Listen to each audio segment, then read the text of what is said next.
Hey, this is Mark at Astronomicon. I'm here with legendary voiceover actor Billy West. Tell me, when you started doing this type of work, did you ever think you'd be coming to these shows, meeting your fans?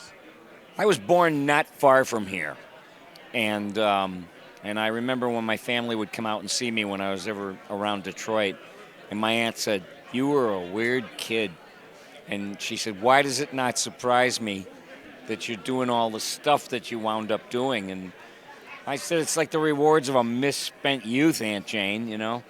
But yeah, I don't know. I hated school.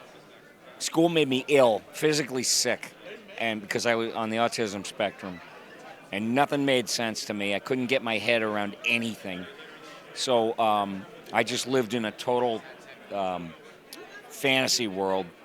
Just you know, just go take a walk and have conversations with myself, and all of that stuff. But you find out that there's a lot of people that did that stuff, and they wind up doing this kind of stuff for a living. So when you got started doing voiceovers, before you got the work, what voices did you first learn to do that everyone liked? Before I got work, I don't know. I didn't want to rely on doing impressions, but when you don't have a body of work to point to, you want to be heard, so you'll do impressions. But I was never crazy about that. I could do them, and I did impressions for. I got a lot of jobs doing established characters that the person that did them was no longer available, like Mel Blanc and all that. Dawes Butler, all those people. I've replaced a lot of people, but I preferred creating something from nothing because that's what turned me on when I was a kid, is creating something from nothing. And anything that you did can be usable.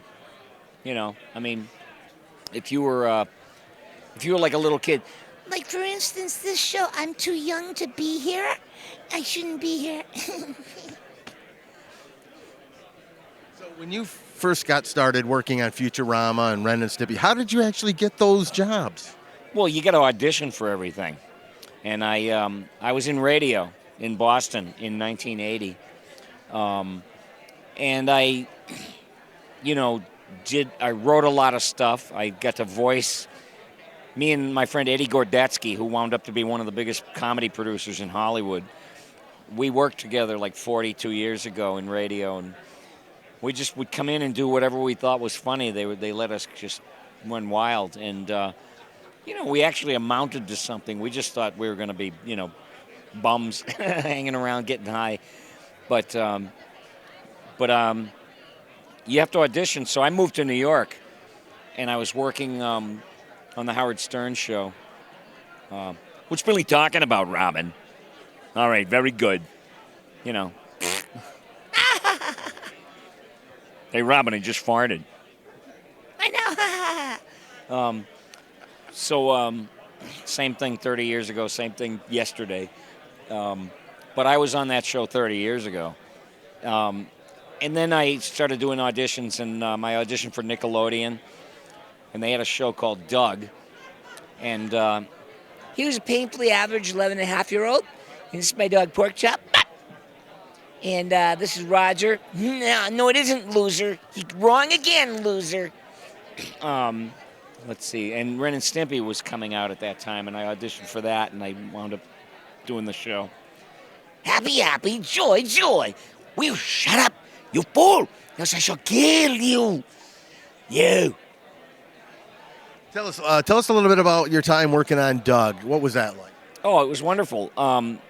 It was just a sweet cartoon. I loved the little world building that they did, and it just seemed very real to me. It was like a real little world, and all the people that worked on it were wonderful. The voice people, Fred Newman, Rebecca Lish, Connie Schulman, Doug Price, Alice Playton, the late Alice Playton was wonderful, and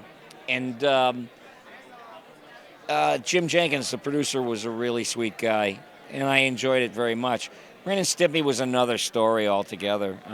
It was kind of a nightmare, working on that show. But, I had a job doing voiceover for cartoons, so I didn't give a fuck, I mean, I just said, whatever happens, it is what it is. But it turned out to be a cultural phenomenon. So recently I was back recording a season of Ren and Stimpy. They haven't announced it. And I'm back screaming and yelling like I did 31 years ago. So better keep a paramedic in the lobby. You're a little bit like Michael Corleone in The Godfather. When you're trying to get yourself out of the business, they pull you back in. Now, a little bit, yeah. I I took my pension and my Social Security. I didn't want the Republicans to steal it, so I just cashed in, and I was ready to just disappear to an island or something. And Matt Groening called me up, and he said, "Good news, everyone." And I said, "No, you're kidding, really?" So we were back doing Futurama, which, greetings from the year 3000, it still sucks. You need an autograph? Why not Zoidberg? Why not Zoidberg? No, they only care about the Fry or the stupid robot. No one cares for Zoidberg. Zoidberg loves Zoidberg. Kev, inform the men. I made it with a woman. I don't want to live on this planet anymore. If anyone's looking for me, I'll be in the Anger Dome. one of the impressions I like of yours is the Larry Fine impression. Give us a little bit of Larry Fine. Hey, Mo, I pissed on my shoe. I'm warning you. There's too much sizzle in the tree, Mo. Come here, porcupine. Anyways, Billy, it was a pleasure speaking with you. You want to take up too much of your time, and I hope you have a really good con and have a good future. This is Mark at Astronomicon.